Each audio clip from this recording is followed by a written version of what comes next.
Porco é porco. Ellis Packer Butler. Mike Flannery, o agente da Companhia Ferroviária Intermunicipal de Westcott, debruçou-se sobre o balcão do escritório e fechou os punhos. O Sr. Moreuze, furioso e vermelho, estava do outro lado, tremendo de raiva. A discussão havia sido longa e agressiva, deixando o Sr. Moreuze sem palavras. A razão do problema estava sobre o balcão, entre os dois homens. Era uma caixa de sabão sem a tampa, com a abertura trespassada por várias tiras, formando uma gaiola tosca, mas que servia a seu propósito. Dentro dela havia dois porquinhos da Índia devorando folhas de alface. Ué! Faz do jeito que cê quiser, então! Gritou Flannery. Ou paga por eles e leva eles, ou não paga e deixa eles aqui. Regras são regra, Sr. Moreuze. O Flannery aqui não é do tipo que quebra elas. Mas isso é uma imbecilidade sem tamanho! Gritou o Sr. Moreuze, sacudindo um livreto debaixo do nariz do agente. Por acaso, você não sabe ler nem as taxas que estão impressas aqui? Animais de pequeno porte, domésticos, de Franklin a Westcott, em caixas de transporte adequadas, 25 centavos cada, e jogou o livreto no balcão contrariado. O que mais você quer? Não são de pequeno porte. Não são domésticos. Não estão em caixas de transporte. Hein? Ele se virou e caminhou nervosamente de um lado para o outro, com o rosto todo franzido. De repente, voltou-se para Flannery e, com um tom de voz artificialmente calmo, falou devagar, mas com muito sarcasmo. Pequeno porte, disse. Pequeno. 25 centavos cada. Tem dois aqui. 2. 2 vezes 25 é 50. Conseguiu entender? Vou pagar 50. Flannery pegou o livro, correu os dedos pelas páginas e parou na 64. Mas eu não aceito 50, sussurrou provocativo. Tá aqui a regra para isso. Quando o agente tiver alguma dúvida sobre qual taxa aplicar à encomenda, deve escolher a maior. O destinatário pode registrar uma reclamação por sobretaxa. Nesse caso, Sr. Moreuze, eu tô em dúvida. Pode até chamar de animais domésticos de pequeno porte, mas tenho certeza que eles são porco e as regras são bem claras. Porco, Franklin para Westcott, 30 centavos cada. E pela minha inteligência matemática, Sr. Moreuze, 2 vezes 30 é 60. O Sr. Moreuze sacudiu a cabeça violentamente. Absurdo! Berrou. Isto é um disparate, rapaz. Seu estrangeiro ignorante infeliz, essa regra se aplica a porcos. Porcos domésticos. E não a porquinhos da Índia. Flannery era teimoso. Porco é porco, declarou com firmeza. Porquinho da Índia, porco galego ou porco irlandês é tudo porco para a Companhia Ferroviária Intermunicipal e para o Mike Flannery. A nacionalidade do porco não muda a taxa, Sr. Moreuze. Dá no mesmo, não interessa se o porco holandês ou russo. Mike Flannery, concluiu, está aqui para cuidar dos negócios da ferrovia e não para ficar de conversa mole para descobrir se o porco nasceu na China ou na Cochinchina. O Sr. Moreuze hesitou, mordeu seus lábios e então levantou os braços enlouquecido. Muito que bem! Gritou. Vai ouvir falar de mim. O seu presidente vai ouvir falar a mim. É uma vergonha. Ofereci 50. Você recusou. Fique com os porquinhos até aceitar 50, mas dou minha palavra. Meu senhor, se um só pelo desses porquinhos estiver fora do lugar, vou processar você. Após essa ameaça, ele se virou e saiu a toda, batendo a porta. Flannery retirou cuidadosamente a caixa do balcão e a colocou em um canto. Não estava preocupado, pois sentia a tranquilidade que um funcionário fiel sente ao cumprir, e cumprir bem, seu dever. O Sr. Moreuze foi para casa bufando. Seu filho, que esperava pelos porquinhos, achou melhor não perguntar nada. Era um garoto comum e, portanto, sempre achava que a braveza do pai era culpa sua. Assim, o menino ficou quieto pelos cantos da casa. Não há calmante melhor para uma consciência pesada do que ficar fora do caminho de seu inimigo. O Sr. Moreuze entrou em casa gritando para a esposa: "Cadê a caneta?" Assim que seu pé cruzou a soleira da porta, a Sra. Moreuze se assustou e também se sentiu culpada. Ela nunca usava caneta. Não sabia onde estava, nem tinha mexido, sequer havia pensado nela, mas o tom de seu marido a condenava por ter parido e criado o menino. Sabia que sempre que seu marido pedia algo aos berros era porque o filho devia ter mexido. Vou procurar o Sami", respondeu humildemente. Quando a caneta foi encontrada, o Sr. Moreuze escreveu rapidamente, leu a carta ao terminá-la e sorriu triunfante. "Isto vai colocar aquele irlandês maluco no seu devido lugar", exclamou. "Quando receberem esta carta, ele vai ter de arrumar outro emprego."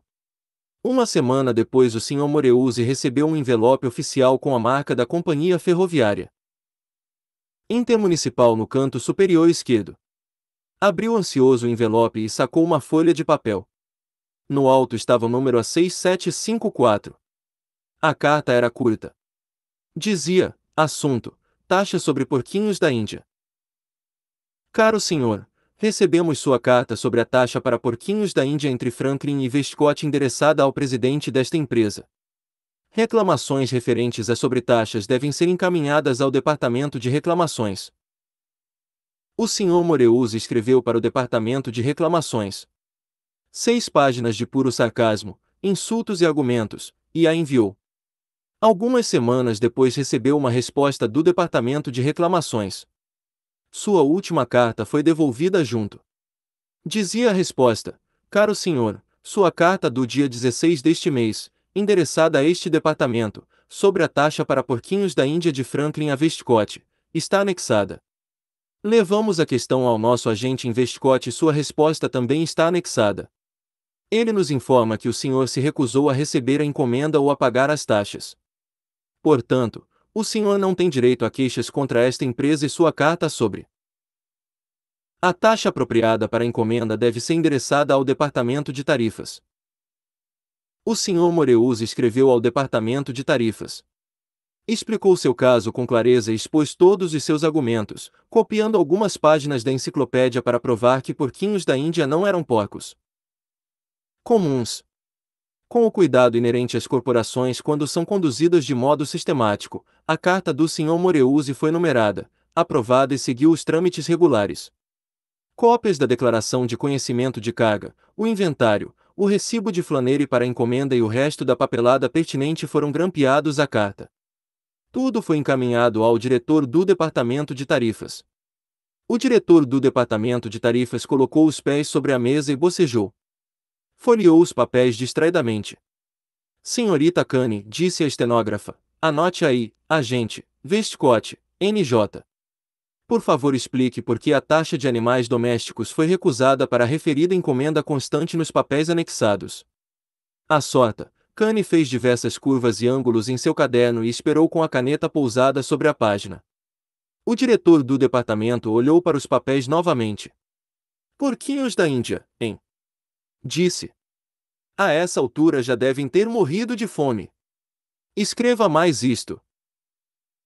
Relate a condição atual da encomenda."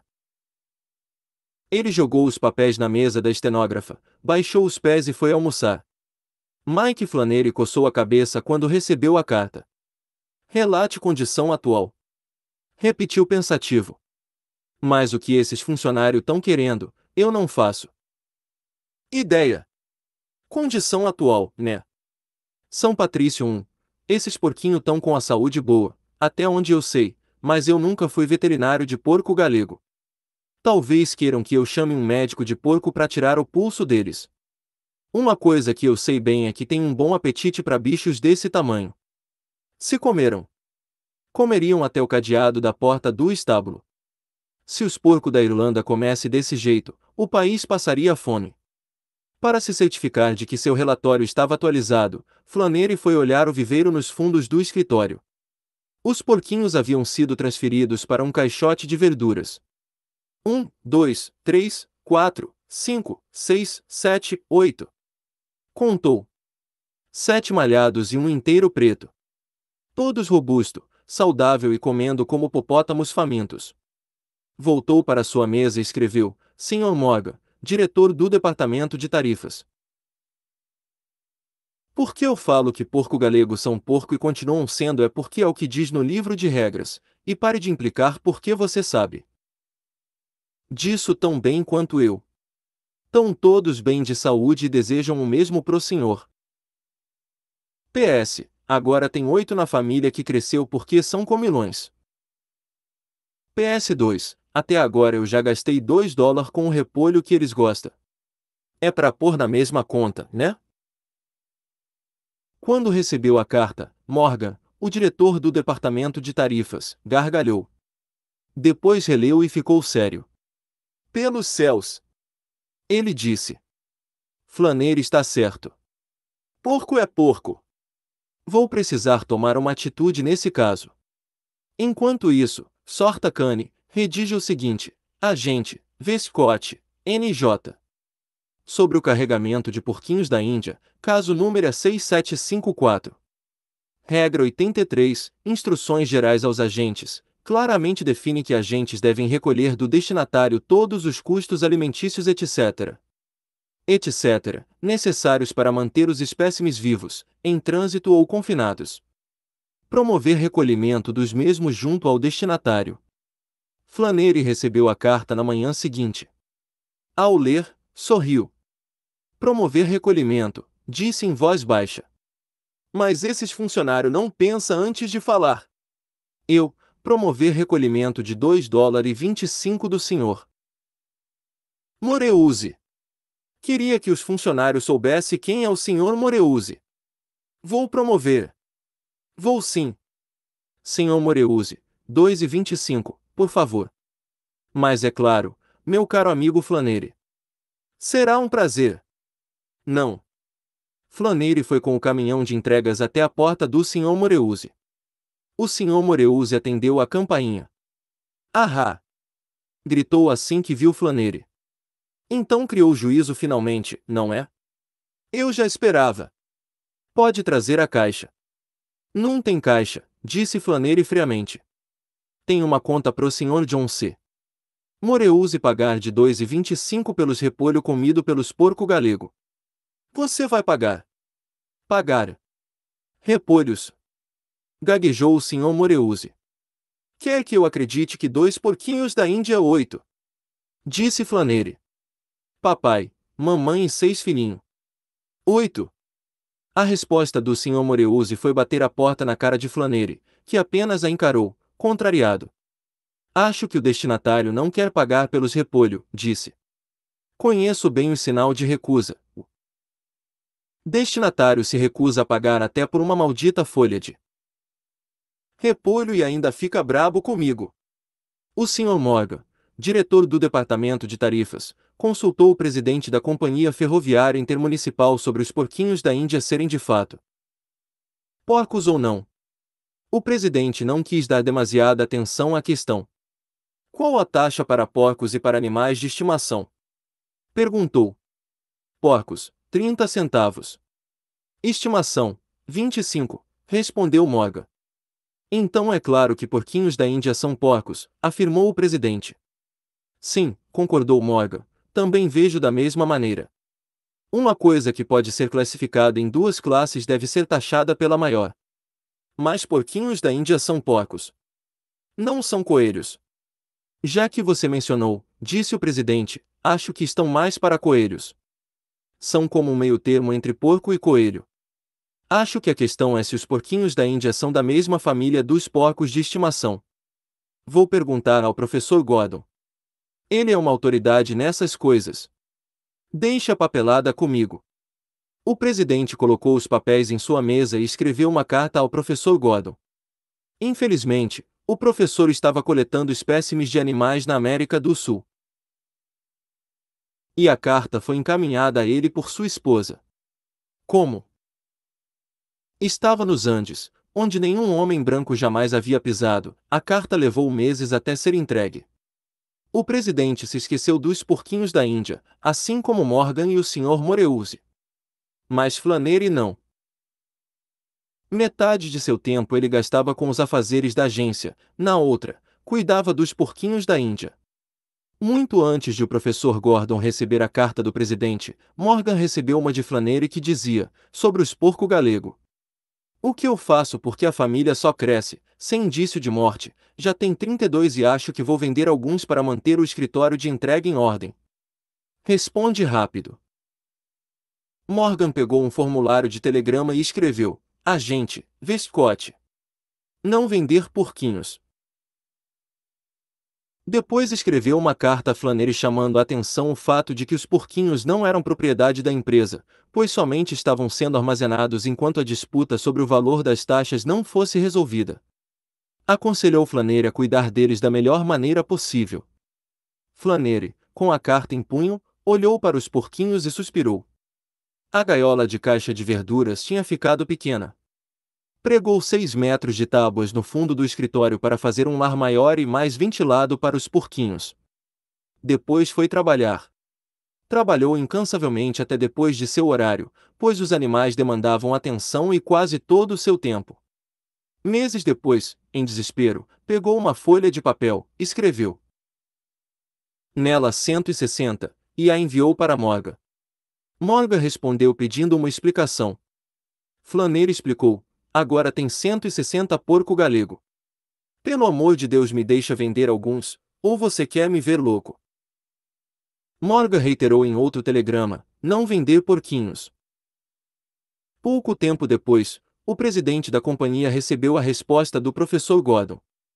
Era uma carta longa e cheia de academicismos, mas basicamente dizia que o porquinho da Índia era um cava paroeia, enquanto o porco comum pertencia ao gênero Sus, da família Suidae. Apontou ainda que se tratava de uma espécie muito prolífera e que se multiplicava rapidamente. Não são porcos, o presidente afirmou a Morgan, enfático. Portanto, deve-se aplicar a taxa de 25 centavos cada. Morgan fez as anotações necessárias na papelada que se acumulava sobre o caso a 6754, e a enviou ao Departamento de Auditoria. Após o tempo necessário para analisar a questão e depois do atraso normal, o Departamento de Auditoria escreveu a Flannery que, como ele tinha 160 porquinhos da Índia, de propriedade do destinatário, deveria entregá-los e cobrar a taxa referente a 25 centavos cada. Flannery levou o dia todo separando seus pequenos hóspedes por uma pequena abertura na gaiola para poder contar todos. Ao terminar a contagem, escreveu, Departamento de Auditoria, esse número de 160 porco galego já era, aquada porque já é muito mais. Agora tem 800. É para cobrar por 800, né? E os $64 que já gastei de repolho? Foi necessário um grande número de cartas irem e virem para que o Departamento de Auditoria entendesse o motivo pelo qual a contagem havia passado de 160 para 800 porquinhos. Também gastou-se muito mais tempo para entender o significado de repolho na mensagem. Flannery estava condicionado a poucos metros na parte frontal do escritório. Os porquinhos tomavam todo o espaço restante e 2 meninos foram contratados para cuidar deles em período integral. Um dia após a contagem dos 800 porquinhos da Índia já haviam nascido mais 8. Quando o Departamento de Auditoria autorizou a cobrança pelos 800, Flannery já tinha desistido de atender, receber ou entregar outras encomendas. Passava todo o tempo construindo galerias em volta do escritório, fileira sobre fileira, sem poder parar. Afinal, eram 4.064 porquinhos da Índia para cuidar. E diariamente nasciam mais. Imediatamente após a autorização, o Departamento de Auditoria enviou outra carta, mas Flannery estava ocupado demais para abri-la. Mandaram mais uma e depois telegrafaram, erro na cobrança de porquinho da Índia. Receber por 2 porquinhos da Índia. 50 centavos. Entregar todos ao destinatário. Flannery leu o telegrama e festejou. Preencheu a nota tão rápido quanto seu lápis permitiu e correu direto para a casa do Sr. Moreuze. Estancou na frente do portão. A casa olhava para ele com olhos desocupados. Não havia cortinas nas janelas e dava para ver que os cômodos estavam vazios. A placa no alpendre dizia, vende-se. O Sr. Moreuze havia se mudado. Flannery correu de volta ao escritório. 69 porquinhos da Índia haviam nascido em sua ausência. Saiu correndo novamente, aflito, perguntou em toda a cidade. O Sr. Moreuze não apenas havia se mudado de casa, mas deixará Westcott. Flannery voltou ao escritório da ferrovia e descobriu que mais 206 porquinhos da Índia haviam chegado a este mundo desde que saíra. Escreveu outro telegrama para o departamento de auditoria. Impossível cobrar 50 por 2 porco galego do destinatário porque deixou a cidade. Endereço desconhecido. E agora, o que é que eu faço? Flannery. O telegrama foi entregue a um dos funcionários do departamento de auditoria que, ao ler, gargalhou. Esse Flannery deve ser louco.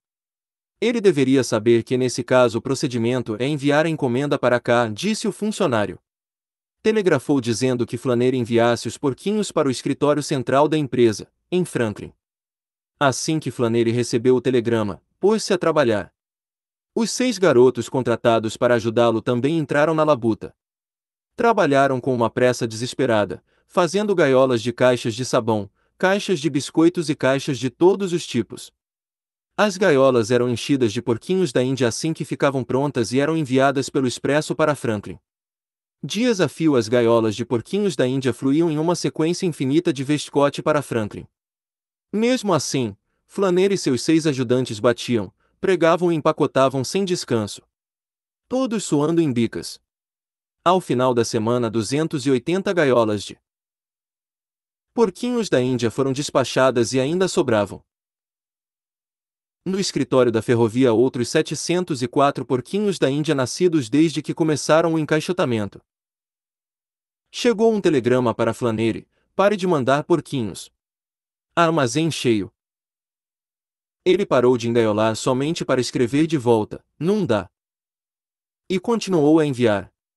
No próximo trem de Franklin veio um dos inspetores da empresa.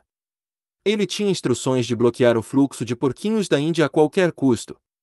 Quando seu trem parou na estação de Westcott, ele viu um vagão para cargas vivas parado ao lado da agência da companhia. Ao chegar ao escritório, viu que o vagão estava lotado até o alto. 6 garotos traziam cestos cheios de porquinhos da Índia de dentro do escritório e os despejavam no vagão. Lá dentro, Flannery, sem casaco nem colete, empurrava porquinhos para dentro das cestas com uma pá de carvão. Queria encerrar o episódio dos porquinhos da Índia. Olhou para o inspetor e fungou de raiva. Mais um vagão carregado e eu me livro deles.